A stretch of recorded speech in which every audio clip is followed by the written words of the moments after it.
በጣም የሚገርማችሁ አንድ የዋህና ደግ የሆነ መልአክ አለ። ዛሬ በቤቱ ተሰብስበናል። መታሰቢያነቱ ለቅዱስ ገብርኤል የተሰጠ ይሄ ቤተ መቅደስ ቅዱስ ገብርኤልን የምትወዱት ቅዱስ ገብርኤል የደረሰላችሁ እስቲ እጆቻችሁን አንሱና አሳዩኝ። እኔ ቅዱስ ገብርኤል ደርሶልኛል፣ ከእሳት አውጥቶኛል፣ ከአደጋ ጠብቆኛል፣ ከተለያየ መከራ ከተለያየ ፈተና ጠብቆናል የምትሉ እስቲ ቅዱስ ገብርኤል ውለታው እንዳትረሱ ከፍ አድርጋችሁ አሳዩኝ። ዛሬም ይሄ መልአክ ይቁምላችሁ። ጠላቶቻችሁ በመንገዳችሁ ቀድመው እንዳያጠቋችሁ ይሄ መልአክ በፊታችሁ ይቅደምላችሁ። እሱ ሲቀድም የጠላትን እንቅፋት ከመንገድ ላይ ያነሳልሃል። ገብርኤል ሲቀድም የሚነደውን እሳት ያጠፋልሃል። ገብርኤል ሲቀድም የተጎፈረውን ጉድጓድ ይደፍንልሃል፣ የመርዙን ብልቃጥ ይደፋልሃል። ገብርኤል ሲቀድም በአራት አቅጣጫ የከበቡ ጠላቶች መካከል አንተን የሚያሾልክ መልአክ ስለሆነ ይሄንን መልአክ ከቤት ስትወጡ እንዲበሉ ገብርኤል አንተ ቅደምልን በሉት፣ እሱ ይቅደምላችሁ። ደርሶልናል ብላችኋል። አሁንም ቅዱስ ገብርኤል በመከራችሁ ይድረስላችሁ። በጣም የሚገርም ነው። ሊቁ እንዲህ ይለዋል፣ ሰናይ ለሰብ ወታዛዚ ለሕዝብ። ለሰው መልካም ነው ቅዱስ ገብርኤል። እስቲ መልካም ነው በሉኝ። ምንድነው አልኳችሁ? ለሰው መልካም ለሕዝብም ታዛዥ። ወውቱ ሩቀ መዓት ወብዛ ምሕረት። ገብርኤል ውጡ ለሰው መልካም ለሕዝብም ታዛዥ፣ ከመዓት የራቀ ለምህረት የሚላክ የምህረት መልአክ ገብርኤል ነው። ምህረቱን ለሀገራችን ያደርግልን።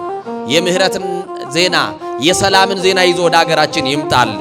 ገብርኤል የሚከፍተው ነገርማ ይኖራል። አንድ መመሪያ ብቻ ሰጠው ገብርኤል። እኔ ከፊት ቀድማለሁ ከኋላ ተከተለኝ አለ። ገብርኤል ይቅደምላችሁ ከፊት፣ እኛ እንከተላለን፣ እሱ ይቅደምልን። ወተን በሰላም እንድንገባ ገብርኤል ይቅደምልን።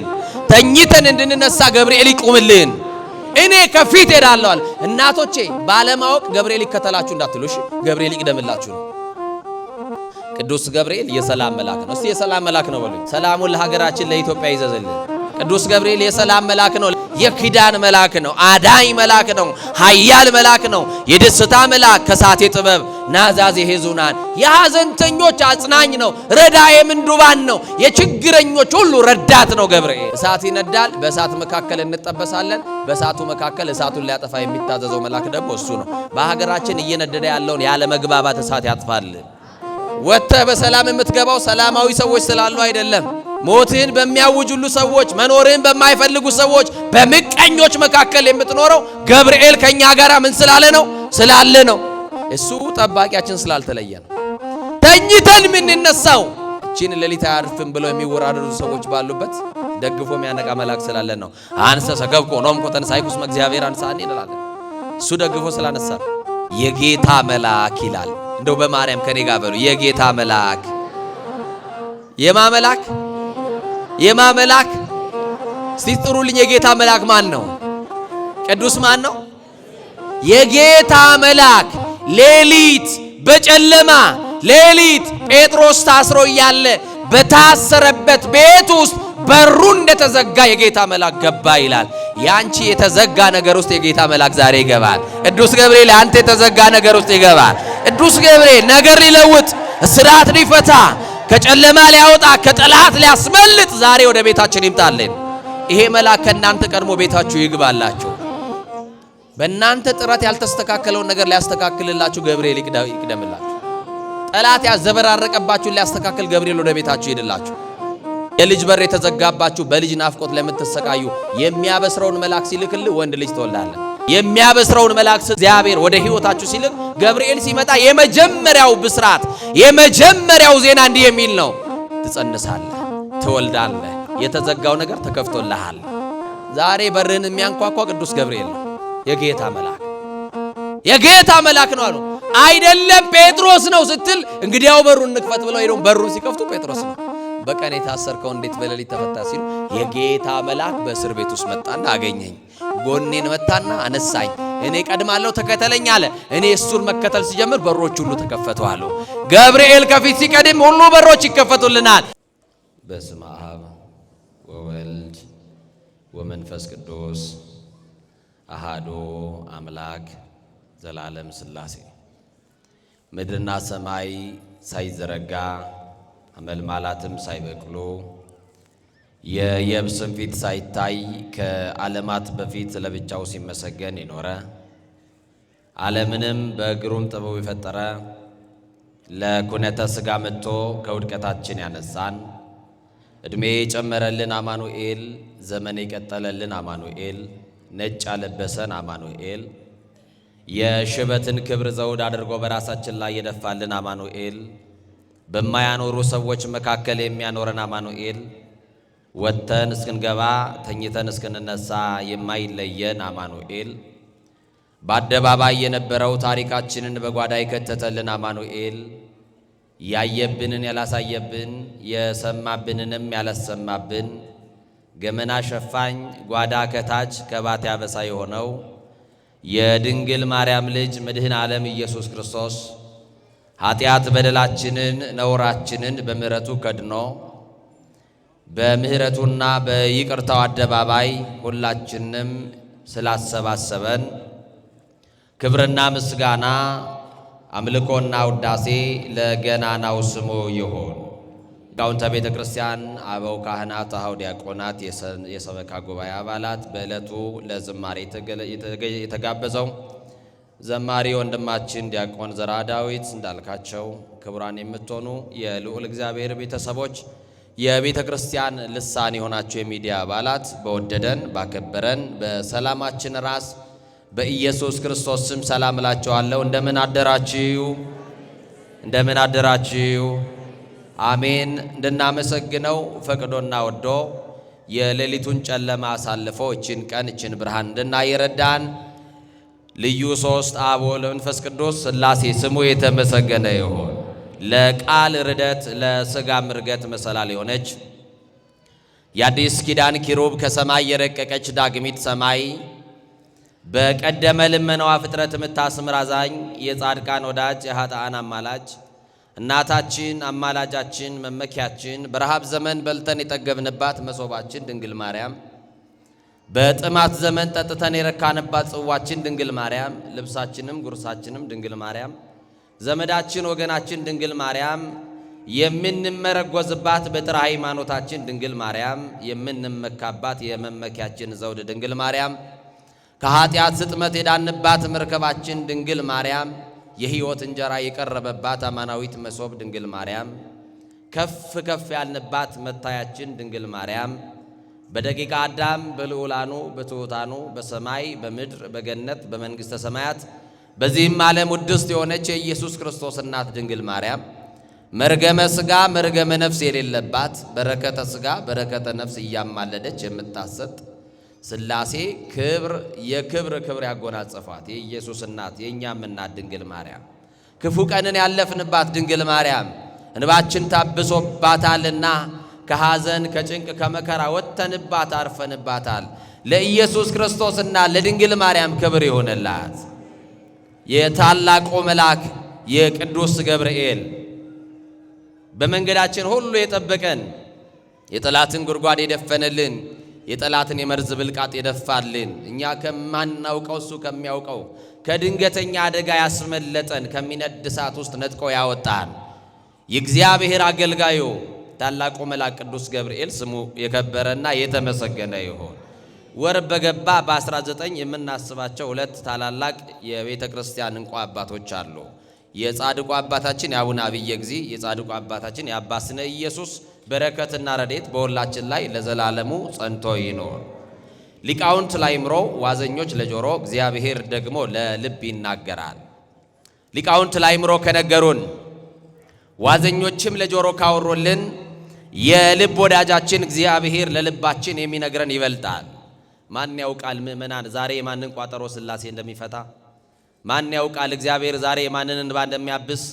አንገት ደፍታችሁ አቀርቅራችሁ የመጣችሁ በሐዘን ውስጥ በእንባ ሸለቆ ውስጥ ያላችሁ ከነ ጥያቄያችሁ የመጣችሁ ኑሮ የከበደባችሁ በልዩ ልዩ እስራት ውስጥ ያላችሁ ማን ያውቃል እግዚአብሔር በምን ምክንያት እንደተጠራችሁ? ምናልባት ጊዜያችን ደርሶ መጎብኛ ሰዓታችን ደርሶ ተስፋ የቆረጥንበትን ነገር እንደገና ሊያነሳልን ጠርቶን እንደሆነ በምን እናውቃለን? ለሰው ያልነገርነው የሸሸግነው ለብቻችን የምንብሰለሰልበት በረዘግተን የምናለቅስበት ጉዳይ ዛሬ ማብቂያው ሆኖ ዛሬ ነገራችን የሚስተካከልበት ያበቃው ነገር የሚቀጥልበት የተውነው የሞት ያክል የረሳነውን ነገር እንደገና አንስቶ እግዚአብሔር ወደ እጃችን ሊያስገባ ዛሬ ደግሞ አስተካክሎ በቃሉ ሊሰራን ጠርቶን እንደሆነ በምን እናውቃለን? ጌታ መንፈስ ቅዱስ በቃሉ መዶሻነት እየጠረበ ለሱ እንድንመቸው አድርጎ አስተካክሎ ይስራል። የትምህርታችንን ርዕስ ድምጻችሁን ሳትሰስቱ ከፍ አድርጋችሁ አብራችሁ ትጠራላችሁ። ተከፈተላቸው በሉ። ደስ አይልም? ደስ አይልም ወይ? እስቲ በደንብ በሉ። ተከፈተላቸው በሉ። እንዲከፈተላችሁ የፈለጋችሁ አትመስሉም። ቃሉ ራሱ ያጽናናል። ቃሉ ራሱ ያሳርፋል። በደንብ ከኔ ጋር ትጠራላችሁ። ሴቶች እስቲ ቆይ ጠብቁ። ወንዶችን መጀመሪያ ላስጠራቸው። እስቲ ተከፈተላቸው በሉ። ቆሽ እንዲከፈተላችሁ ትፈልጋላችሁ ማለት ነው። ሴቶቼ እናቶቼ ተከፈተላቸው በሉ። እሺ ለይቅርታ አድርጉልኝ። ለሶስት ጊዜ አንድ ጊዜ በህብረት ለሶስተኛ ተከፈተላቸው በሉ። ምን አለላቸው? የተዘጋባችሁን ሁሉ አማኑኤል ይክፈትላችሁ። የሚከፍተውን መልአክ ይላክላችሁ።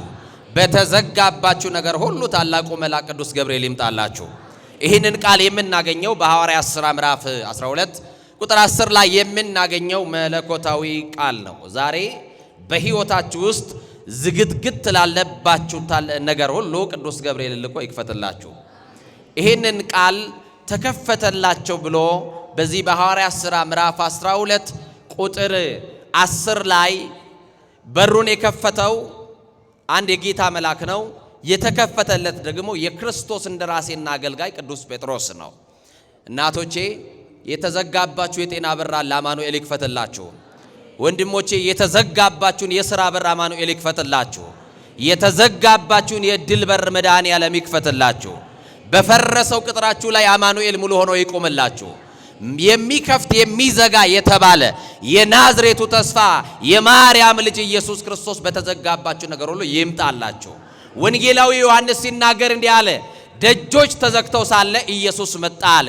ያንተ የተዘጋብህ ነገር ላይ አንኳክቶ የሚገባ ሳይሆን የተዘጋ ውስጥ መግባት የተዘጋውን መክፈት የሚችል ኤልሻዳይ የሆነ ሁሉን የሚችል እግዚአብሔር ከእናንተ ጋር ነው። ደስ ይበላችሁ። እሱ እስካለ ድረስ ጠላት የዘጋብንን አማኑኤል ይከፍትልናል። እሱ እስካለ ድረስ ምቀኞች የዘጉብንን መድኃኔዓለም መክፈት ይችላል። እሱ እስካለ ሟርተኞች የዘጉብንን እሱ መክፈት ይችላል። እስቲ የኔ ጌታ መክፈት ይችላል በሉ። አማኑኤል መክፈት ይችላል በሉ። መድኃኔዓለም መክፈት ይችላል በሉ። እረ ይከፍታል መድኃኔዓለም።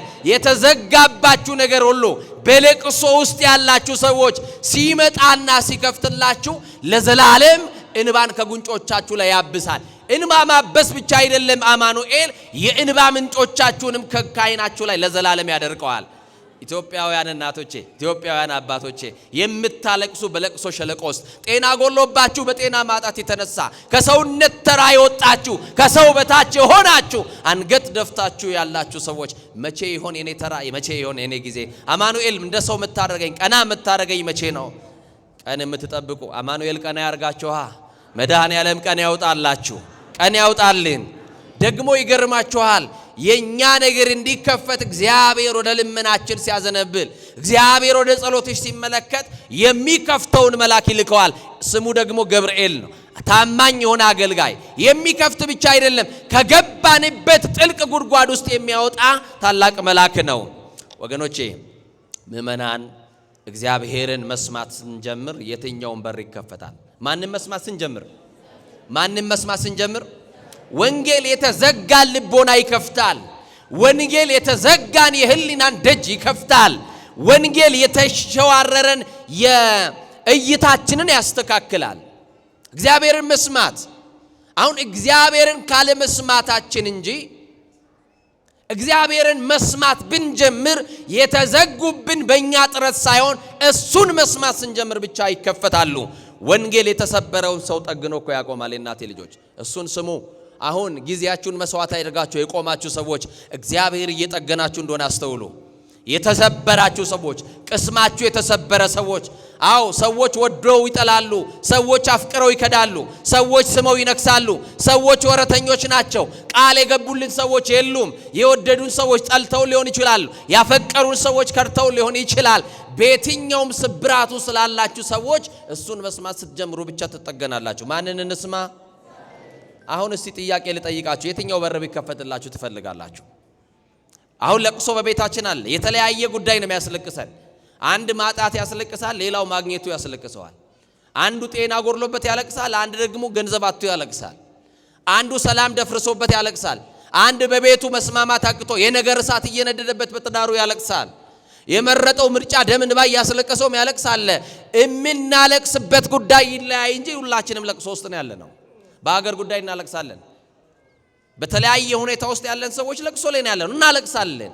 ምናለቅስበት ጉዳይ ተለያየ እንጂ። አሁን የጤናው በር እንዲከፈትላችሁ ትፈልጋላችሁ? መድኃኒት የሰለቻችሁ፣ መርፌ የሰለቻችሁ፣ በየቀኑ አመመን ማለት ራሱ ተናግራችሁ ህመማችሁን በጥርሳችሁ ነክሳችሁ ላላችሁ አማኑኤል የጤናውን በር ይክፈትላችሁ።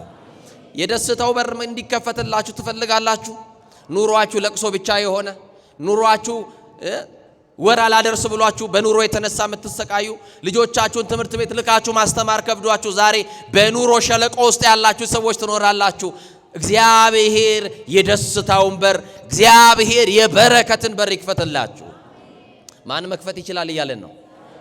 ማን መክፈት ይችላል እያለን ነው? ስልጣን የማይመልሰውን የህይወትን ጥያቄ ማን ይመልሳል? ገንዘብ የማይመልሰውን የህይወት ጥያቄ ማን ይመልሳል? የልጅ በር የተዘጋባችሁ በልጅ ናፍቆት ለምትሰቃዩ የሚያበስረውን መልአክ ሲልክልህ ወንድ ልጅ ትወልዳለህ። የሚያበስረውን መልአክ እግዚአብሔር ወደ ህይወታችሁ ሲልክ ገብርኤል ሲመጣ የመጀመሪያው ብስራት የመጀመሪያው ዜና እንዲህ የሚል ነው፣ ትጸንሳለህ፣ ትወልዳለህ፣ የተዘጋው ነገር ተከፍቶልሃል። የሰማችሁ ይናር የደረቀው ነገር ለምልሞልሃል። ዓለም ተስፋ ያስቆረጠቻችሁ በትዳራችሁ የሆነ ነገር መጠበቅ ከጀመራችሁ 5 እና 10 ዓመት ያስቆጠራችሁ ሰዎች ትኖራላችሁ። ከነ ጉርለታችሁ ግን እግዚአብሔርን እያመለካችሁ ያላችሁ ከነ ጉርለታችሁ። ክርስቲያን ሲሞላለት ብቻ ተመስገን የሚል አይደለም፣ በጉርለቱ የሚያመሰግን ነው። ብርሃን ዓለም ቅዱስ ጳውሎስ ሲመክረን እንደዚህ አለ፣ አይኩትው ወበንተ ኩሉ አለን፣ በሁሉ አመስግኑ ወጸልዩ ወትረ፣ በሁሉ ጊዜ ሳታቋርጡ ጸልዩ። በቃ ሲሞላም ሲጎርልም ተመስገን እንለዋለን። እስቲ ተመስገን በሉ እናቶቼ። የትኛውም ህይወት ውስጥ ሆናችሁ ተመስገን በሉት። አታማሩ። ተመስገን ይበቃል። እግዚአብሔር ሆይ የሚኖርበትን ኑሮ አንተ ታውቃለህ፣ እንዴት ልታሻግረኝ እንዳለ ታውቃለህ። እኔ አላልፈውም የሚለውን ነገር ሁሉ እያሳለፍክ እዚህ አድርሰኛል። እዚህ ያደረሰን ማን ነው? የመከራ ሌሊቶችን ያሳለፈልን ማን ነው? ክብር ለአማኑኤል ይሁን። የትዳር በር ብቻ አይደለም፣ የልጅ በር ለተዘጋባችሁ ሁሉ አማኑኤል አንድ ቀን ሊጎበኛችኋል። እንዲጎበኛችሁ እያመሰገናችሁ ጠብቁት። የሥራው በር፣ የሰላም በር፣ የጤንነት በር፣ የደስታ በር፣ የማግኘት በር፣ የእድል በር፣ የስኬት በር፣ እነዚህ ሁሉ በሮች ሊከፈቱት የሚችለው በአማኑኤል ብቻ ነው። በጣም የሚገርማችሁ አንድ የዋህና ደግ የሆነ መልአክ አለ። ዛሬ በቤቱ ተሰብስበናል። መታሰቢያነቱ ለቅዱስ ገብርኤል የተሰጠ ይሄ ቤተ መቅደስ ቅዱስ ገብርኤልንስ የምትወዱት ቅዱስ ገብርኤል የደረሰላችሁ እስቲ እጆቻችሁን አንሱ እናሳዩኝ። እኔ ቅዱስ ገብርኤል ደርሶልኛል፣ ከእሳት አውጥቶኛል፣ ከአደጋ ጠብቆኛል፣ ከተለያየ መከራ ከተለያየ ፈተና ጠብቆናል የምትሉ እስቲ ቅዱስ ገብርኤል ውለታው እንዳትረሱ ከፍ አድርጋችሁ አሳዩኝ። ዛሬም ይሄ መልአክ ይቁምላችሁ። ጠላቶቻችሁ በመንገዳችሁ ቀድመው እንዳያጠቋችሁ ይሄ መልአክ በፊታችሁ ይቅደምላችሁ። እሱ ሲቀድም የጠላትን እንቅፋት ከመንገድ ላይ ያነሳልሃል። ገብርኤል ሲቀድም የሚነደውን እሳት ያጠፋልሃል። ገብርኤል ሲቀድም የተጎፈረውን ጉድጓድ ይደፍንልሃል፣ የመርዙን ብልቃጥ ይደፋልሃል። ገብርኤል ሲቀድም በአራት አቅጣጫ የከበቡ ጠላቶች መካከል አንተን የሚያሾልክ መልአክ ስለሆነ ይሄንን መልአክ ከቤት ስትወጡ እንዲበሉ ገብርኤል አንተ ቅደምልን በሉት፣ እሱ ይቅደምላችሁ። ደርሶልናል ብላችኋል። አሁንም ቅዱስ ገብርኤል በመከራችሁ ሁሉ ይድረስላችሁ። በጣም የሚገርም ነው። ሊቁ እንዲህ ይለዋል፣ ሰናይ ለሰብ ወተአዛዚ ለሕዝብ። ለሰው መልካም ነው ቅዱስ ገብርኤል። እስቲ መልካም ነው በሉኝ። ምንድን ነው አልኳችሁ? ለሰው መልካም ለሕዝብም ታዛዥ። ወውቱ ሩቀ መዓት ወብዛ ምሕረት። ገብርኤል ውጡ ለሰው መልካም ለሕዝብም ታዛዥ፣ ከመዓት የራቀ ለምህረት የሚላክ የምህረት መልአክ ገብርኤል ነው። ምህረቱን ለሀገራችን ያደርግልን። የምህረትን ዜና የሰላምን ዜና ይዞ ወደ ሀገራችን ይምጣልን። ታላቁ ነቢይ ቅዱስ ሄኖክ በመጽሐፈ ሄኖክ ምዕራፍ 6 ቁጥር 7 ላይ ቅዱስ ገብርኤልን ሲገልጠው እንዲህ ይላል፣ በአበቦች ላይ በገነትም በጻድቃንም በኪሩቤል ላይ የተሾመ ከከበሩ መላእክት አንደኛው ገብርኤል ነው ይላል። በእናንተ ቤት ውስጥም ይሄ መልአክ ይሾምላችሁ። ቅዱስ ገብርኤል በመጽሐፈ ሄኖክ ምዕራፍ 10 ቁጥር 14 ላይ በመላእክት ሁሉ የተሾመ መልአክ ይለዋል። በምን ሁሉ የተሾመ? እስቲ በመላእክት ሁሉ የተሾመ በሉኝ። የአርባብ የአስሩ ነገደ መላእክት አለቃ ቅዱስ ገብርኤል ነው። መልአከ ራማ ዘራማ ልዑል እንለዋለን። አብሳሬ ተስቤት ነው። የወልደ እግዚአብሔርን ሰው መሆን ያበሰረ፣ ለድንግል ማርያም ትጸንሻለሽ ብሎ ያበሰረ፣ እግዚአብሔርን በማምለክ የጸኑ ዘካርያስና ኤልሳቤጥን ሕጡዋ በረከት ተብለው ርስት አያካፍሏቸው የነበሩትን ከሰውነት ተራ የወጣችውን ከማይበረሰብ የተገለለችውን ኤልሳቤጥን እግዚአብሔር ጸሎትሽን ሰምቷል፣ እግዚአብሔር ጸሎትህን ሰምቷል፣ እግዚአብሔር በልጅ ሊባርክ ነው፣ የዘገየብህ ከልክሎ አይደለም፣ የተሻለው ዮሐንስን ልትቀበለውና ደስ ይበልህ አለ። በመዘግየት ውስጥ በመጠበቅ ውስጥ ያላችሁ እናቶች ያላችሁ ያገባ ሁሉ ልጅ አይወልድም። እናቴ ልጅ በሰው ቤት እየገባችሁ በሰው ቁስል ላይ እንጨት ባሰዱ ጥሩ ነው። አማካሪ እየመሰላችሁ ወዳጅ እየመሰላችሁ ለእናንተ ከአንደበታችሁ የሚወጣው ቃል ቀላል ይመስላል። ለሰዎች ግን ከእሾህ በላይ የሚያደማና የሚዋጋ ቃል ሰው ቤት ገብታችሁ ጥላችሁ የምትወጡ ሰዎች አንደበታችሁን ቆጥቡ። ይኸው ሰማችሁኝ? ከኔ ጋር ናችሁ? ሐና ለጊዜው ልጅ አጣች። ፍናና ግን ከኋላ መታ በየዓመቱ ልጅ ተወልድ ነበረ። የፍናና ልጆች አንዱን በእግዚአብሔር ዓይን አልታየም። እናንተ ቤታችሁ ልጅ በልጅ ብታደርጉት በልጅ ቢሞላ እሱ መባረክ እንዳይመስላችሁ። ሰማችሁኝ? አባቱ ማይደሰትበት ልጅ ምን ያደርጋል? እናቱን ማያስደስት ልጅ ምን ያደርጋል? ለመውለድማ ፍናናም ወልዳለች። ሐና የወለደችው ነው በእግዚአብሔር የታየው። የዘገየብሽ እግዚአብሔር የተሻለውን ለክብሩ የለየው ልጅ ሊሰጥሽ ሊሆን ስለሚችል ዝም ብለሽ ጠብቂው። እግዚአብሔር ባይሰጠንስ አንጠብቀው? ባይሰጠን አንጠብቀውም ወይ? እስቲ እንጠብቀዋለን በሉ። ቢከለክለንስ አንጠብቀውም ወይ? የሚያስፈልገንን ከኛ በላይ እሱ ለኛ ያውቃል አያውቅም? እንኳን ነግረነው ከህሊና አስቀድሞ ከሐሳብ አስቀድሞ የሚያውቅ ቅድመ ህሊና ሁሉ ያምር የተባለ ከሐሳብ አስቀድሞ የሚያውቅ እኮ ነው እግዚአብሔር። ለዚህ እኮ ለእናንተ የማስበውን ሐሳብን ያውቃለሁ ያለን እግዚአብሔር። አሁን አንተ ለራስህ የተሻለ ከምታስበው በላይ እግዚአብሔር የተሻለ አያስብልህም? እናቶቼ ለኛ እግዚአብሔር የተሻለ አያስብልንም ወይ? ያስብልናል። ስለዚህ ለጊዜው የሆነ ነገር ሲዘገየባችሁ እግዚአብሔር ከልክሏችሁ እንዳይመስላችሁ፣ የተሻለ ነገር ስለሆነ እንድትጠብቁት ነው። ጠብቁት እግዚአብሔርን በትዕግስት። እግዚአብሔር ሆይ ከልክለኸኝ አይደለም፣ መቼ እንደምትሰጠኝ ታውቃለህ። የኔ ቀን አለ፣ የኔ ጊዜ አለ። አንተን እንድጠብቅ ሰይጣን እንዳይፈትነኝ ትዕግስትን ስጠኝ፣ አንተን መታገስ እንድችል እንድጠብቅህ እርዳኝ በሉት። ጠብቁት። በመጠበቂያችሁ ላይ በጸሎት ሆናችሁ ይሄው ከጤናችሁ ጎድሎ ከነህመማችሁ የመጣችሁ ሰዎች አሉ። የዛሬ ዓመት ባለቀሳችሁበት ጉዳይ ዛሬ የምታለቅሱ ሰዎች አላችሁ። በአምናው ችግር ዛሬም ያላችሁ ሰዎች አላችሁ። የአምናው ቋጠሮ ዘንድሮም አልተፈታላችሁ ሰዎች ትኖራላችሁ። የዛሬ ዓመትም ላይፈታ ይችላል። ባይፈታ እንኳን ከነቋጠሯችን እናመልከዋለን። የሆነ ቀን ሲደርስ እግዚአብሔር የሚፈታውን መልአክ ይልካላ። ቋጠሮ የሚፈታ ሰንሰለት የሚቆርጥ መልአክ በሕይወታችን ይልክልናል። ቅዱስ ገብርኤል የሰላም መልአክ ነው። እስቲ የሰላም መልአክ ነው በሉኝ። የምን መልአክ ነው? ሰላሙን ለሀገራችን ለኢትዮጵያ ይዘዝልን። ቅዱስ ገብርኤል የሰላም መልአክ ነው። ለቤታችን ሰላም ጠፍቷል፣ መደማመጥ የለም። በአንዱ ቋንቋ እየተነጋገርን አንደማመጥም። ልጆች ለወላጆቻቸው አይታዘዙም፣ የወላጆቻቸውን ድምፅ አይሰሙም፣ የወላጆቻቸውን ቋንቋ አያዳምጡም። አባቱን ገላምጦ እናቱን ሰድቦ የሚወጣ ትውልድ ተፈጥሯል። ስለዚህ እግዚአብሔር ለቤታችን ሰላም ይላክልን። የኪዳን መልአክ ነው። አዳኝ መልአክ ነው። ኃያል መልአክ ነው። የደስታ መልአክ ከሳቴ ጥበብ ናዛዜ ሄዙናን የሐዘንተኞች አጽናኝ ነው። ረዳዬ ምንዱባን ነው። የችግረኞች ሁሉ ረዳት ነው ገብርኤል። እሳት ይነዳል፣ በእሳት መካከል እንጠበሳለን። በእሳቱ መካከል እሳቱን ሊያጠፋ የሚታዘዘው መልአክ ደግሞ እሱ ነው። በሀገራችን እየነደደ ያለውን ያለ መግባባት እሳት ያጥፋል። የትምህርታችን ርዕስ እንዳትረሱ ተከፈተላቸው ነው የሚለው። ምን አለላቸው? ምን አለላቸው? ተከፈተላቸው ይላል። የሚገርም ነው ታሪኩ። አጠር አድርጌ ነግራችኋለሁ። በዚህ በሐዋርያት ሥራ ምዕራፍ 12 ላይ ስትመለከቱ አንድ ሄሮድስ የተባለ ንጉሥ እንደነበረ ቅዱስ መጽሐፍ ይነግረናል። ማን የሚባል ንጉሥ? ሄሮድስ ክርስቲያኖችን ያሳድዳል። ሄሮድስ የወንጌል ጠላት ነው። ሄሮድስ የቤተ ክርስቲያን ጠላት ነው። ቅዱሳን የሚሆኑ ሐዋርያትን ያሳድዳል። ከሐዋርያት መካከል ነገሥታትንና ባለጠጎችን የመንግሥቱን ወንጌል በመስበክ ያልፈራቸውን ሐዋርያው ቅዱስ ያዕቆብን በሰይፍ አስገደለላቸው ይላል። በሰይፍ ያዕቆብን ከገደለው በኋላ በያዕቆብ መሞት የተደሰቱ አይሁዳውያን በሄሮድስ ቤተ መንግሥት የዘንባባ ዝንጣፊ ይዘው ደስታቸውን ለመግለጥ በቤተ መንግሥት ሄዱ ይላል። ዛሬ የሚያስደስተን የሰው ውድቀት አይደል? ሰበር ዜና ተብሎ የሚነገረን እገሌ ወደቀ ተብሎ አይደል? የሰው ሞት አይደል አዋጅ ተብሎ የሚነገረን? እንዴት የያዕቆብ መሞት እንዴት ደስታ ይሆናል ለሌሎች? የያዕቆብ የክርስቶስ ሐዋርያ ነው። ሰማዕትነት ተቀብሏል። አንገቱን በሰይፍ ብሎ አስገድሎታል። ያዕቆብን ስለገደልክልን እናመሰግናለን፣ ደስ ብሎናል፣ ተደስተናል ብሎ ሄዱና ነገሩት። ሄሮድስ እንዲህ አለ፣ ከሐዋርያት መካከል አንዱ ያዕቆብን ገድዬላቸው ከተደሰቱማ የሐዋርያት አለቃ የሚሆን ጴጥሮስን ደግሞ ባስርላቸው ከዚህ በላይ ይደሰታሉ ብሎ እነሱን ለማስደሰት ብሎ ጴጥሮስን አሰረው። አንዳንድ ጊዜ በዙሪያችን ያሉ ሰዎችን ለማስደሰት እያልን ብዙዎችን እናስለቅሳለን።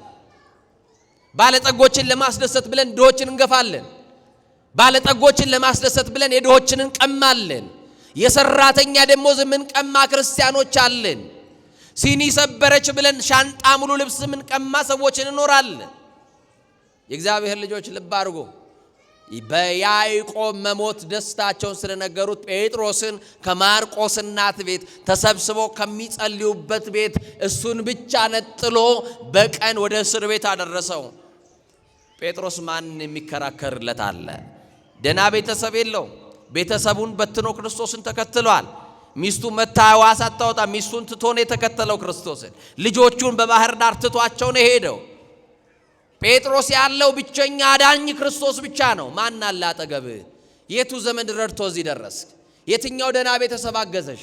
እዚህ ለመቆምሽ እስቲ የረዳሽ የሰው እጄ ማን ነው? እስቲ ወንድሜ ማን አግዞን እዚህ የደረስከው? አግዞን የደረስነው ደግፎን የደረስነው ጠብቆቱ ያልተለየን እግዚአብሔር ብቻ ከኛ ጋር ስላለ ነው እዚህ የደረስነው። ሺህ በሚገፉ ሰዎች መካከል ያቆመን እኮ እግዚአብሔር ብቻ ነው። እና ይገርማችኋል፣ ጴጥሮስ ምን ዘመድ አለው? ዋስ ሆኖ የሚያስፈታው የለውም። ጠበቃ ሆኖ የሚያስፈታው የለውም።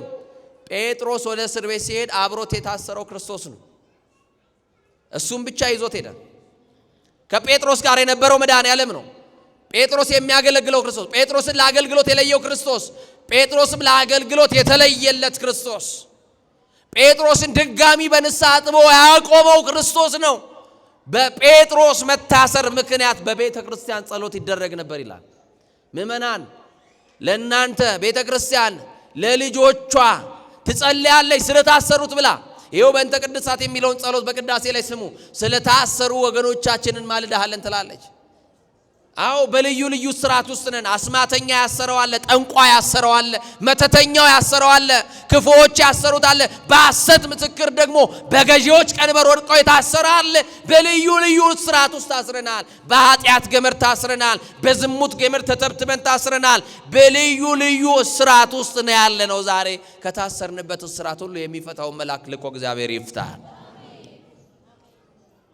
እና ጴጥሮስ እስር ቤት ሲሄድ በጴጥሮስ ምክንያት እየተከተሉ ጴጥሮስ እኮ ንጹህ ሰው ነው እያሉ የጴጥሮስን መልካምነት የሚያስረዳ ሰው አልተፈለገም። ለጴጥሮስ ብቸኛው መፍትሄ መጸለይ ነው። በቃ የታሰረብህ ነገር እንዲፈታልህ መጸለይ ነው። መንበርከክ ልመዱ። በራችሁን ዝጉና ተንበርከኩ። በእግዚአብሔር ፊት ኃጢአታችሁን እመኑ። አንዳንድ ጊዜ ነጭ ለብሰን ቤተ ክርስቲያን መተን ስንመለስ ራሳችንን በጽድቅ ወንበር ላይ አስቀምጠነው ነው የምንመለሰው። ኃጢአተኝነት አይሰማንም። ራሳችን አንከስም፣ አንወቅስም። በእግዚአብሔር ፊት ራሳችን ጥለን አናለቅስም። ኃጢአታችን ትዝ አይለንም። አያችሁ፣ ብዙ ጊዜ የተሻልን አርገን እኛ የተመረጥን ስለሆንን ብቻ እኛ ንጹህ ራሳችንን አንጽተን ብቻ ቀድሰን በሆነ ወንበር ላይ ራሳችንን የሰጠነው የራሳችን የከፍታ ወንበር ላይ እዛ ላይ ያስቀምጠነው ነው የምንመለሰው። ለኃጢአታችን ሳናለቅስ የሰው በደል ስንቆጥር፣ የሰው ቁንጮ ስንነጭ፣ የሰው ጎፈሬ ስናበጥር ይኸው ዘመናችን አጠረብን። እና ጴጥሮስ ታሰረ። ከአንድ ሰው አልተከተለውም። ጴጥሮስን ምን ያደርጋል? የምን ዋስ መጥራት ነው? አያችሁ፣ በራቸውን ዝግት አደረጉና መጸለይ ጀመሩ። በዚህ በጾማችሁ ሰዓት ከስራታችሁ እንድትፈቱ የበደል ስራት እንዲፈታላችሁ፣ አያችሁ፣ ከኃጢአት ስራት እንድትላቀቁ መንበርከክ ልመዱ። በቃ ጴጥሮስ ታስሯል ብለው በር ዘግተው ይጸልያሉ ወደ እግዚአብሔር። የናዝሬቱ ተስፋ የማርያም ልጅ ኢየሱስ ክርስቶስ ጴጥሮስን ከእስር ሊፈታው እንደሚችል አይደለም። ጴጥሮስን ከታሰረበት ከገዢዎች እስራት ይቅርና ክርስቶስም ከዘላለም ሞትም እኮ ፈቶናል። ከዘላለም እስራት እኮ ፈቶናል። እውነት ሐሰት? በዲያብሎስ 5500 ዘመን ታስረን ከነበርንበት እስራት እኮ የገላገለን ክርስቶስ ነው። እና ጴጥሮስ ወደ እስር ቤት ገባ። እነዚያ ያለቅሱለታል። ሄሮድስ አንድ መመሪያ ያስተላለፈ። በደንብ አድርጋችሁ ስሙኝ። ጴጥሮስ አንድ ሰው ነው። ጴጥሮስ መታሰር ያለበት ነፍሰ ገዳዮች፣ ወንጀለኞች በሚታሰሩበት ቤት ውስጥ አድርጋችሁ ሰሩት ተባለ። ጴጥሮስ ጥፋቱ ምንድነው ከተባለ ምንም ጥፋት የለበትም። አይሁዳውያንን ለማስደሰት ፈሪሳውያንን ለማስደሰት ነው ጴጥሮስ የታሰረው። እና ይገርማል። ጴጥሮስም ዝም ብሎ በጸጋ ምን አጠፋው እያለ ጥፋቱን አይጠይቅም። ዓለም ትጠላችኋለች፣ በዓለም የተጠላችሁ ትሆናላችሁ ተብሏል። ዓለም የክርስቶስ የሆነውን የእግዚአብሔር የሆነውን እንደማትወድ የታወቀ ነው። በጸጋ ወደ እስር ቤት ገብቷል ጴጥሮስ። እስር ቤት ውስጥ እንዳለ ጴጥሮስ መመሪያው ተላለፈ። ምን የሚል 3 ታላላቅ የጨለማ ክፍል ያለበት እስራት ውስጥ እንዲታሰር ተወሰነበት። ቀጥሎስ እጅና እግሩ በሰንሰለት እንዲታሰር በጋን እንዲቆለፍ ተወሰነበት። አሁን ጴጥሮስ አንድ ክፍል ውስጥ እንደው 4 በ4 በሆነች ክፍል ውስጥ እጁንም እግሩንም ሳያስሩ በሩን ቢቆልፉበት አይበቃ? ሄሮድስ አንድ የሚያምነው ነገር አለ። ጠላት እኮ በአፉ አይመስክር እንጂ እኮ በልባቸው ያምናል። እኛ የምንሰግድለት ጌታ ከየትኛው እስራት ሊፈታን እንደሚችል እኮ ጠላት ያውቃል። አንተ ጠዋትና ማታ በፊቱ ወድቀ የምትሰግድለት ጌታ ከየትኛው እስራት ሊፈታ እንደሚችል ጠላት እኮ ጠንቅቆ ያውቃል። አንተ የምትንበረከክለት መድኃኔዓለም፣ አንተ የምታመልከው መድኃኔዓለም ከየትኛውም የጠላት እስራት ሊፈታ እንደሚችል ጠላት ጠንቅቆ ያውቃል። ስለዚህ ወደ ቤተ ክርስቲያን ስትመጡ ፈተና የሚጀምራችሁ እንደምትፈቱ ጠላት ስለሚያውቅ። ወደ ቅዳሴ ስትመጡ ጫማችሁ ወልቆ መቅደስ ስትረግጡ የምትፈቱበትን እስራት ስለሚያውቅ ዲያብሎስ በብዙ ፈተና ውስጥ አይደለም ያስጨንቃችሁ። አሁን ጠዋት ቅዳሴ ያስቀድሳለሁ ብላችሁ ስታስቡ ያልተለመደ የሆነ ፈተና ያመጣባችሁና ይሄውና አጅሬ ነጀሰኝ ይሄው እንደዚህ ትላላችሁ አይደል? ለምን ይመስላችኋል? እንደምትፈቺ ጠላት ስለሚያውቅ እኮ ነው። ጸበል ብላችሁ ስታስቡ የሆነ ፈተና ያመጣባችኋል አይደለ? እናቶቼ ወንድሞቼም እናንተም አይደል? ወይ በህልመ ሌሊት ወይ በሆነ ነገር ይመታችኋል። ወይኔ ብላችሁ ትናደዳል፣ ትበሳጫላችሁ። ለምን ይመስላችኋል? ጠላት ጠንቅቆ ያውቃል። አንተ ወደ እግዚአብሔር በቀረብክ ቀን የድል በሮች እንደሚከፈት ጠንቅቆ ያውቃል። የስኬት በሮች፣ የደስታ በሮች፣ የሰላም በሮች፣ የፍቅር በሮች፣ የሥራ በሮች እንደሚከፈት ያውቃል። እንደምትፈታ ያውቃል። ድጋሚ ሰው እንደምትሆን ያውቃል ዲያብሎስ። ስለዚህ ቀድሞ ፈተና የሚጀምረው ወደዚህ ስንመጣ ፈተና የሚያመጣብን እንደምንፈታ ስላወቀ ነው። ስለዚህ የጴጥሮስ ጌታ ከየትኛው እስራት እንደሚፈታ ያውቃል። ግቻ እንዳያመልጥ በ3 ክፍል ውስጥ በ3 ጨለማ ቤት ውስጥ አድርጉ አለ። በ3 ጨለማ ክፍል ውስጥ 3 መዝጊያ ባለው ቤት ውስጥ አስገቡት ጴጥሮስን። ከዛ ቀጠሉና እንዲህ ያደረጉ፣ እጁንም እግሩንም አሰሩት። ምንና ምኑን? ከኔ ጋር ናችሁ እናቶች? የራባችሁ እንዴ? እንደው የታባቱ ቁርስ ጋብዛችሁ ነበር። ያው ጾም ነው። ስንት እስራት ታሰረ? ቤቱ 3 መዝጊያ አለው። ቀጥሎ እጅና ምኑ ታሰረ? እግሩ። አያችሁ። ከዛ በኋላ ይሄም ደግሞ አላበቃም። በ4 ፈረቃ የሚጠብቁ ወታደሮች ታዘዘበት። በስንት ፈረቃ? ያ ማለት ምን ማለት መሰላችሁ? አንዱ እንኳን ቢያንቀላፋ ጴጥሮስ ያመልጠናል ብሎ ስላሰቡ ብቻ ነው። አያችሁ። ጠላት ይሄን ያክል ይፈራናል። ለምን እንደሆነ ታውቃለህ? አንተ የተደገፍከው መድኃኔዓለም ከሆነ ጠላት ይፈራሃል። የተደገፋችሁት ማን ነው? ስልጣናችሁን የተደገፋችሁ አላችሁ፣ ገንዘባችሁን የተደገፋችሁ አላችሁ፣ ቤተሰባችሁን የተደገፋችሁ አላችሁ። መደገፍስ አማኑኤልን እውነት ሐሰት እና ይገርማል። በ4 ፈረቃ የሚጠብቁ 2 ወታደሮች ታዘዙና 2 ወታደሮች ሊጠብቁት ገብተው በጴጥሮስ ጎንና ጎን ጴጥሮስን መሃል አድርገው እነሱ ጦራቸውን እንደዚህ ይዘው ይጠብቁታል።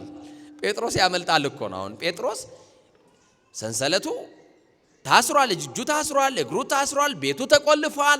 ቁልፉ ያለው በጴጥሮስ እጅ አይደለም። ጴጥሮስ እንዴት ሊያመልጥ ይችላል የሚለው ወታደሮቹን ራሱ ግራ ያጋባቸዋል። የኔ ጌታ ከየትኛውም እስራት ያስመልጣላ? የመድኃኔዓለም ከየትኛውም እስራት ያስመልጣል። ከየትኛውም የጠላት እስራት ያስመልጣል። ታምናላችሁ? እስቲ የኔ ጌታ በሉ። መድኃኔዓለም ከየትኛውም እስራት ይፈታናል። እኔ አልችልም የሚለው አለ እንዴ? ይሄን እኔ አልችለውም፣ ይሄ ለኔ ይከብደኛል የሚለው አለ? የትኛውንም እስራት መድኃኔዓለም ይፈታል። የምናመልከው ጌታ ይፈታል። እና ይገርማል። ጴጥሮስ ተኝቷል። አንዳንድ ጊዜ ምእመናን ሲደክማችሁ ትተኛላችሁ። አንዳንድ ጊዜ ተስፋ ስትቆርጡ ትተኛላችሁ። ተነስቶ መጸለዩን ተነስቶ ማንባቱን ትጋሃ ሌሊቱን ታቋርጣላችሁ። ያንን የጸሎት መጽሐፋችሁን ትከድኑትና በቃ ምን አገኘው ይሄውና ቤተክርስቲያን እየመጣው ይሄው እየሰገርኩ ማይሌት እየቆምኩ እያስቀደስኩ ሰርክ ለምን ላይ እየመጣው የኔ ነገር ከቀን ወደ ቀን እየባሰበት መጣ እንጂ መች ተስተካከለ ብላችሁ ተስፋ ትቆርጣላችሁ። ይኸውል እንዲህ አይነት ተስፋ መቁረጥ ውስጥ ካላችሁ የእናንተ ቀን ደርሷል ማለት ነው። የሰማችሁ ይኖራ የምትፈቱባት ሰዓት ደርሳለች ማለት ነው። የምትጎበኙባት ሰዓት ደርሳለች ማለት ነው። ተስፋ እንዳትቆርጡ። የከደንከውን ጸሎት መጽሐፍ ግን ድጋሚ ሌሊት ተነስቶ ማንሳት ነው። በጠላት ላይ ዘመቻ መክፈት ነው። እና ጴጥሮስ ግን አንቀላፍቷል፣ ተኝቷል። ደጁ ተዘግቷል። ቤቱ እንደተቆለፈ ነው። ቤቱ ጨለማ ቤት ነው። ሁለት ወታደሮችም ነቅተው እየጠበቁ እያለ የጌታ መልአክ ይላል። እንደው በማርያም ከኔ ጋር በሉ የጌታ መልአክ። የማመላክ የማመላክ እስቲ ጥሩልኝ። የጌታ መልአክ ማን ነው? ቅዱስ ማን ነው? የጌታ መልአክ ሌሊት በጨለማ ሌሊት ጴጥሮስ ታስሮ እያለ በታሰረበት ቤት ውስጥ በሩ እንደተዘጋ የጌታ መልአክ ገባ ይላል። ያንቺ የተዘጋ ነገር ውስጥ የጌታ መልአክ ዛሬ ይገባል። ቅዱስ ገብርኤል አንተ የተዘጋ ነገር ውስጥ ይገባል። ቅዱስ ገብርኤል ነገር ሊለውጥ፣ እስራት ሊፈታ፣ ከጨለማ ሊያወጣ፣ ከጠላት ሊያስመልጥ ዛሬ ወደ ቤታችን ይምጣልን። ይሄ መልአክ ከእናንተ ቀድሞ ቤታችሁ ይግባላችሁ። በእናንተ ጥረት ያልተስተካከለውን ነገር ሊያስተካክልላችሁ ገብርኤል ይቅደምላችሁ። ጠላት ያዘበራረቀባችሁን ሊያስተካክል ገብርኤል ወደ ቤታችሁ ይሄድላችሁ። የጌታ መልአክ በሩ በር እንደተቆለፈ ነው። አሁን እንደው ገብርኤልን በሩ ተዘግቷል። በተዘጋ ገብቶ ብታገኙት ቤታችሁ እንደው ቤት በኩል ገባ ትሉታላችሁ? በማርያም በሏ። እሺ በሩ ቁልፍ ነው። ቤት ገባ ተውት። እሺ ቤት በኩል ትወጣለህ ትሉታላችሁ? የቱ ነው የሚያስደንቀው? በተዘጋ የገባ በተዘጋ መውጣት ያቅተዋል እንዴ? ነገሩኛ በቃ ዛሬ የተዘጋብሽ ነገር ላይ ገብርኤል ይግባልሽ። በቃ የተዘጋባችሁ ነገር ላይ ቅዱስ ገብርኤል ይግባላችሁ። የተዘጋውን ይክፈትላችሁ ዛሬ። አያችሁ ጴጥሮስ እንደተኛ አጠገቡ ቆመ። ገብርኤል ይቆምላችኋ። መጥቶ አጠገቡ ነው እንዲህ ያደርገው። ወታደሩ ያየዋል። ማነህ ብሎ ጥያቄ አልጠየቀውም። ጠላት አይጠይቅም። ገብርኤል አጠገብ ካለ አጠገብ ያለውን ስለሚፈራ ጥያቄ አይጠይቀውም። እንዴ እኛ ሁለት ነበርን ወታደሮቹ፣ ሶስተኛ ከየት መጣ ብለው ጥያቄ አልጠየቁም። ገብርኤል ካለ ጠላት ጥያቄ አይጠይቅም። አያስነካህማ ገብርኤል በክንፍ የሚጋርድ መልአክ እኮ የሚሸፍን ጥበቃው የማይለይ መልአክ ነው ገብርኤል። እዛ ዞር ሲቀና ጎንበስ ብሎ ሲያየው በሁለት ወታደር መካከል የጌታ አገልጋይ የሐዋርያት አለቃ ጴጥሮስ ተኝተዋል። ጎኑን መታ አደረገውና ጴጥሮስ ፈጥነ ተነስ አለው።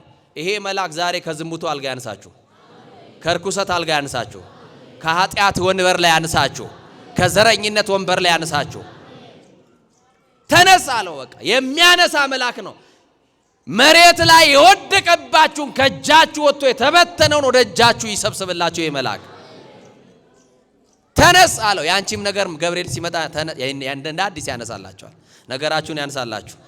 በሁለት እግራችሁ መቆም ያቃታችሁ ገብርኤል ያነሳችሁና ያቆማችሁ። ጴጥሮስ ብድግ ብሎ ሲነሳ ህልም መስሎታል።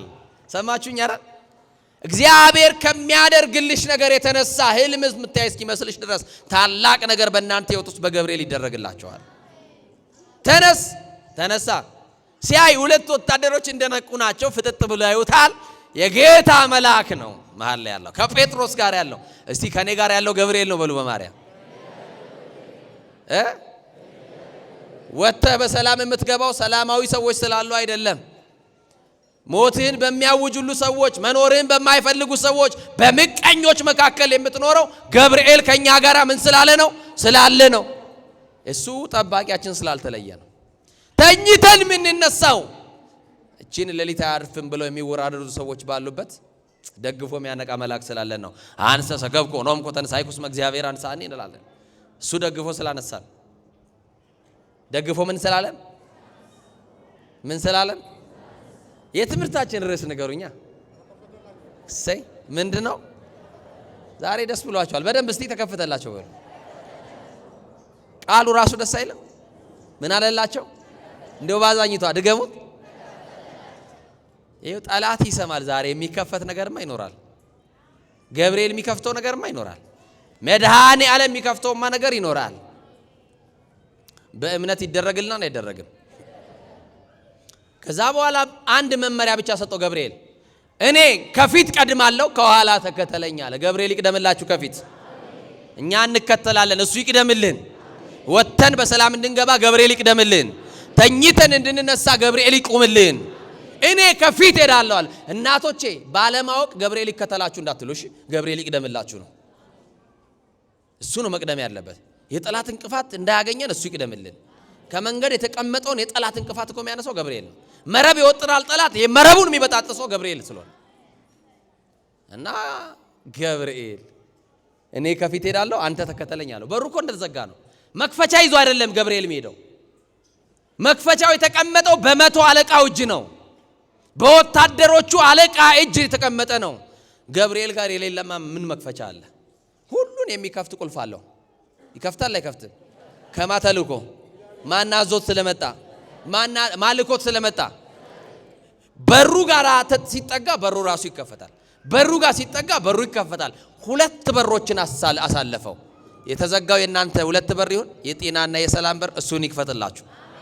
የሥራና የበረከት በር ከሆነ እሱን ይክፈትላችሁ። የትዳርና የልጅ በር ከሆነ እሱን ይክፈትላችሁ። ሁለቱም በር ካወጣው በኋላ ወታደሮቹ አይከተሉም፣ ቆመው ያያሉ። እንዳው እንደዚህ ብዬ ልበላችሁ፣ ጠላቶቻችሁ አይናቸው እያየ እናንተን ነጥቆ ከእሳት ውስጥ የሚያወጣ መልአክ ይላክላችሁ። በጠላት መካከል የሚያስመልጥ መልአክ ይላክላችሁ። ከጠላት ቤት ወዳጅ የሚሰጠው እግዚአብሔር ያስመልጣችሁ። እና ሁለተኛው በር ሶስተኛው በር እስቲ ሶስተኛው በር በሉ ወደ ውጭ የሚያወጣ ነበር ይበሉ። ወደ ውጭ የሚያወጣውን በር ይክፈትላችሁ።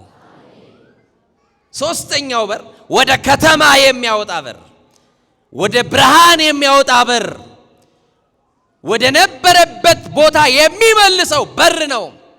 ሁለቱ በርማ ተከፍተዋል። የሚቀረው የብረት መዝጊያ የነበረ የምን መዝጊያ? በሩ በጣም በትልቅ ጋን የተቆለፈ የብረት በር ነበረ። አሁን ሁለቱም በር አልፎ ይሄ እኮ የብረት በር ነው፣ ይሄ እኮ ትልቅ በር ነው፣ ይሄን በር እኮ ማለፍ አንችልም ማለት ይችላል ጴጥሮስ? ይችላል ወይ? ጴጥሮስ የእግዚአብሔርን ሥራ ዝም ብሎ ነው እያየ ያለው። ህልምም መስሎታል ተኝቶ ስለነበረ እና ሶስተኛው በር ጋር ሚካኤል ማን ነው ገብርኤል መጣና ዝም ብሎ ተጠጋ። እንዲህ ወደ በሩ ጋር ሲመጣ በሩ ራሱ ተከፈተላቸው ይላል። ገብርኤል ሲቆም ይከፈታል። ያንተ በር ላይ ገብርኤል እንዲቆም ጋብዘዋ። በርሽ ላይ አሁን ሴንሰር የሌለው በር ልብ አድርጉ። ምን የሌለው በር? ሴንሰር ያላቸው በሮች ጋር ትጠጋላችሁ፣ እነሱ ነው የሚከፈቱት አይደል? የብረት በር በዛ ዘመን ምን አይነት ሴንሰር ቢኖረው ነው? የናንተ በሮች የተዘጉ በሮቻችሁ ደክማችሁ ለፍታችሁ ጥራችሁ ሰርታችሁ ያልከፈታችኋቸውን በሮች ገብርኤል ሲቆም በሩን ስለሚያውቀው ራሱ በሩ ገብርኤልን አውቆ ይከፈታል። አያችሁ በሮቻችን በማን እንደሚከፈቱልን? በሩ ራሱ ይላል አውቆ ተከፈተላቸው። ምን ብሎ ተከፈተላቸው? ምን ብሎ ተከፈተላቸው? አውቆ ተከፈተላቸው። ከዛስ ጴጥሮስን ወደ ከተማ ይዞት ወጣና ልክ ወደ ከተማ ካወጣው በኋላ ከጴጥሮስ ተለየው ይላል። ካወጣ በኋላ ካሻገረው በኋላ ከፈታው በኋላ ካስመለጠው በኋላ ከመላኩ ከዚህ በኋላ ያንተ ድርሻ ነው ብሎ ተለየው። ጴጥሮስ ሌሊት እኮ ነው የተፈታው። በቀን የታሰረውን በሌሊት የሚፈታ እግዚአብሔር አያችሁ። እና እንደዚህ ሆነ። ጴጥሮስ ሄደና የማርቆስ እናት ቤት በሱ መታሰር ምክንያት ጸሎት የተደረገለት አይደለ? ሌሊት ሄዶ በር ሲያንኳኳ በር እየተንኳኳ ነው ብላ አንድ የቤት ሰራተኛ በር ልከፍት ወጣችና የሚጣራው የጴጥሮስ ድምጽ እንደሆነ ሰማችና በሩን መክፈትታ በደስታ ወደ ኋላ ተመለሰችና ጴጥሮስ ተፈቷል በር ላይ ነው አለች። የደስታዋ እኮ ነው በር ያልከፈተችው። ቤተሰቡ ደግሞ ምን አለ? እነዛ ቅዱሳን የሆኑ ሐዋርያት ቅዱሳት አንስት አሉ። ምን አሉ? በቀን የታሰረ ሰውማ በሌሊት አይፈታም አሉ። በቀን የታሰረውን መድኃኔ ዓለም በሌሊት ይፈታዋል። አሜን በሉ። በቀን የታሰረ ሰው በዋስ እንኳን ከወጣ በቀን ነው የምናውቀው። እንዴት በቀን የታሰረ ሰው በሌሊት ይፈታል አሉ። ማን መፍታት ይችላል? ማን ማስመለጥ ይችላል? እና እንዴት ይሆናል ብለው መከራከር ሲጀምሩ አይ ጴጥሮስ ነው ሲሉ እንዲህ ብለው አሉ፣ የጌታ መልአክ እንዳይሆን አሉ። አሁን ሌሊት በራችሁ ቢንኳኳ እንደው ሚስቶች ተነስ እስቲ ሌባ ሳይሆን አይቀርም ባትሪ ዘውጣ ነው የምትሏቸው። ወንድሞቼ እናንተም እንዴ አብረን እንውጣ እንጂ ማንን ነው የምታጋፍጩ? ብቻዬን ወጥቼ ደግሞ ልትሉ ትችላላችሁ።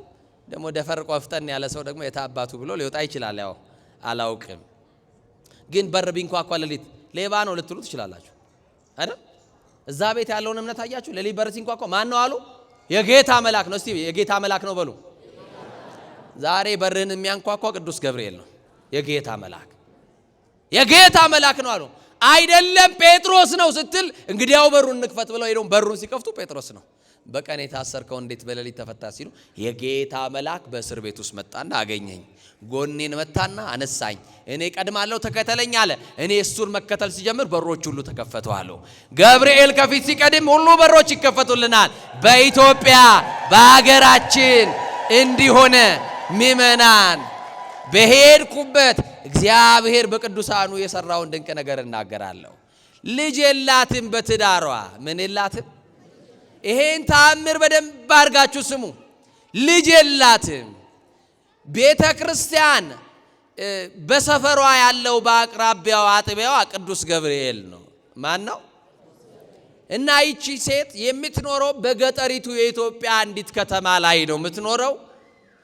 ከተማው ላይ ሁለት ቤተ ክርስቲያን አለ። አንዱ የቅዱስ ገብርኤል፣ አንዱ በእመቤታችን በድንግል ማርያም የተሰራ ቤተ መቅደስ ነው። የእሷ አጥቢያ ቅዱስ ገብርኤል ነውና ሰዎች ካገባሽ ይሄን ያክል ዓመት ሆኖሻል ለምንድን ነው ልጅ ያልወለድሽው እያሉ ካፋቸው የሚወጣው ቃል ቅስሟን እየሰበረ ማህበረሰቡን መንደሩን የተወች ሴት ናት። ቤቷ የተከተተች ሴት ናት። ሁሉ ጊዜ ለቅሶ ያልተለያት ሴት ናትና አንድ ቀን በጣም ሲከብዳት በጣም በምሬት ወደ ቤተ ክርስቲያን ጭር ባለበት ሰዓት መጣችና የታላቁ መልአክ የቅዱስ ገብርኤል ስዕል ይሄውና ባትሮንሱም ላይ አለ። መጣችና በስዕሉ ፊት ተንበርክካ እንባዋን መንታ መንታ እያወረደች አንተ መልአክ ወደ ኤልሳቤጥ እንደሄድክ ወንድ ልጅ ትወልጃለሽ ብለህ እንዳበሰርካት ምን አለ የጌታ መልአክ ጸሎቴን ቅድመ እግዚአብሔር አድርስና ደግሞ አብስረኝና እስቲ ልጅ ልውለድ እባክህን መሰደቤን አርቅልኝ እያለች እንባዋን እንዲየጠረገች ስዕሉ ላይ ተቀባ ነበረ። እንባዋን ስዕሉ ላይ ትረጭ ነበረ። እንዲህ አደረገችና ጸሎት ጸልያ አንድ ነገር ግን ለእግዚአብሔር ቃል ገባች። ቅዱስ ገብርኤል ደሃ ነኝ፣ ምስኪን ነኝ፣ ገንዘብ የለኝም፣ ልጅ ከሰጠኝ ምሰጥህ ነገር ስለሌለኝ ልጁን በቤተ መቅደስ ክርስትና አንስቼ እስከሚያድግ ድረስ በዚህ ቤተ መቅደስ ብቻ አቆርብልሃለሁ አለች። አያችሁ፣ በቃ ሌላ ምንም አላረግም፣ በሃይማኖት እንዲጸና ቤተ ክርስቲያን እያመጣው ስጋውና ደምን እንዲቀበል አረግልሃለሁ፣ ይሄንን አርግልኝ ብላ ሄደች። በአመቱ የነገሩትን ማይረሳ የለመኑትን ማይነሳ በጎ ስጦታ ፍጹም በረከት በእጁ የሆነ የማርያም ልጅ ኢየሱስ ክርስቶስ የተዘጋውን የልጅ በሯን ከፈተና ወንድ ልጅ ሰጣት።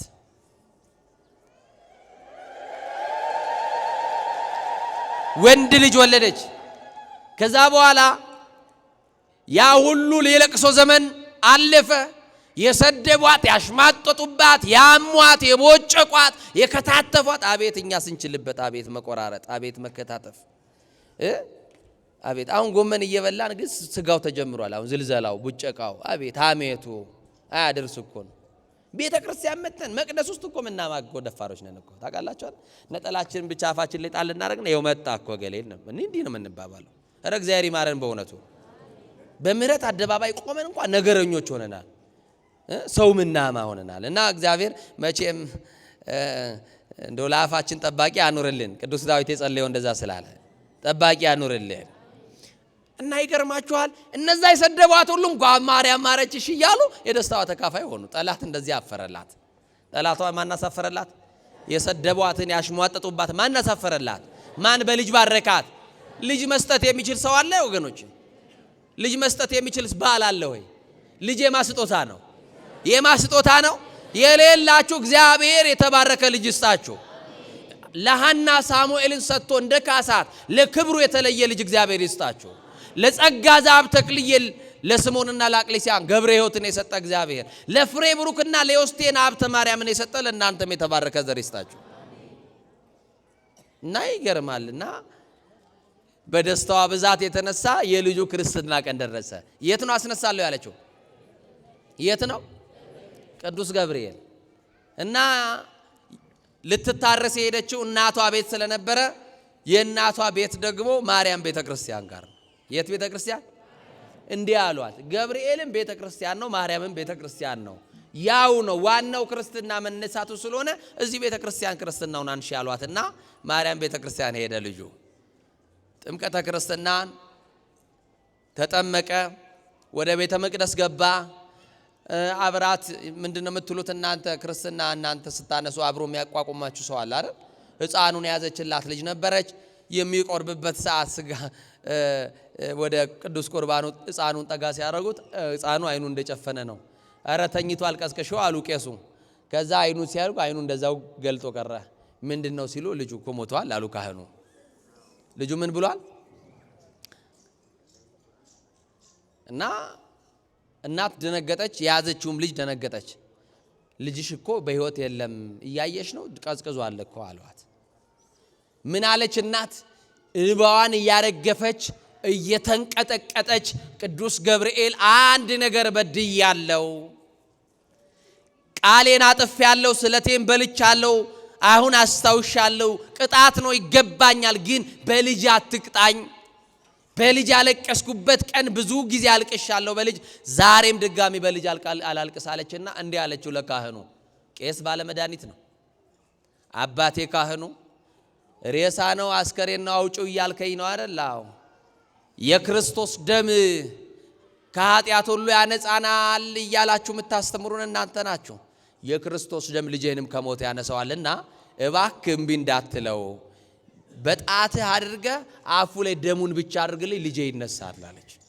ይህን እምነት ለኛ ያርግልን። አሜን በሉ። ይህን እምነት ለኛ ያርግልን። እናቶቻችን እኮ ድሮ እንደው ሲያማቸው ሌሊት ታመው ሲያድሩ ጠዋት ሆስፒታል አይደለም የሚሄዱ፣ ለባሎቻቸው ሁሉ ሳይነግሩ ለልጆቻቸው ሳይነግሩ ኪዳን ለማድረስ በሌሊት ከነህመማቸው ይመጡና ኪዳን የሚያደርሱባት ቦታ ጫማቸውን ውልቅ ያደርጋሉ። እኔ ክፍለ ሀገሩን ነው ማወራችሁ።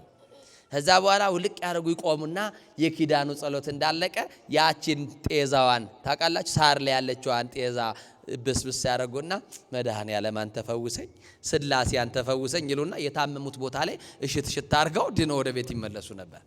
እናቶቻችን ዛሬ ድሮ እምነት አለን? አሁን እንደ ድሮ እናምናለን? ብዙ በመጸለይ ብዙ ጸበል በመቀበል ብዙ ገዳም በመሄድ ነው ምን የሚመስለን?